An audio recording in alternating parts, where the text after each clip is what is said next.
এই ভিডিওটা আমরা যখন আরাকু ভ্যালি ঘুরতে গেছিলাম তখনকার।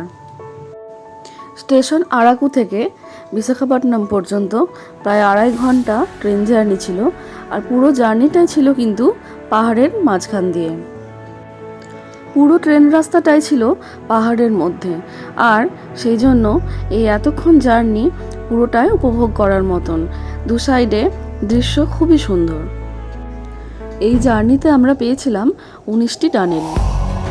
পাহাড় যেখানে অতি দুর্গম সেখানে টানেল তৈরি করে ট্রেন রাস্তাকে এগিয়ে নিয়ে যাওয়া হয়েছে। পড়ন্ত বেলার সূর্যের আলো পাহাড়ের মাথাগুলিতে পড়ছে।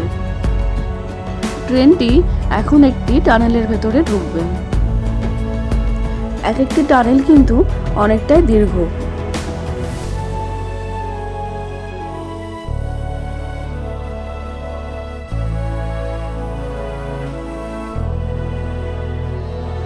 দীর্ঘ এই টানেলগুলির ভেতরে সুন্দর লাইটের ব্যবস্থাও করা আছে।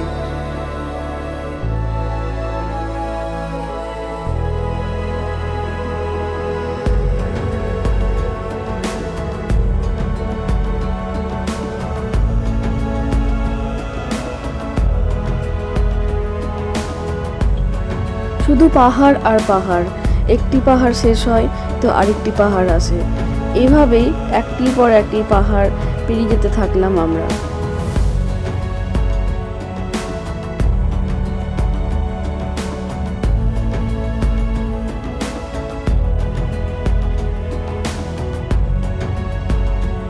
পাহাড়িয়া রাস্তায় ট্রেন ঘুরে ঘুরে যাচ্ছে। একটি পাহাড় থেকে আরেকটি পাহাড় ঘুরে ঘুরে ট্রেন চলেছে তার গন্তব্যে। খুবই অল্প সময়ের ব্যবধানে ট্রেন এখন আরেকটি টানেলের ভেতর দিয়ে যেতে চলেছে।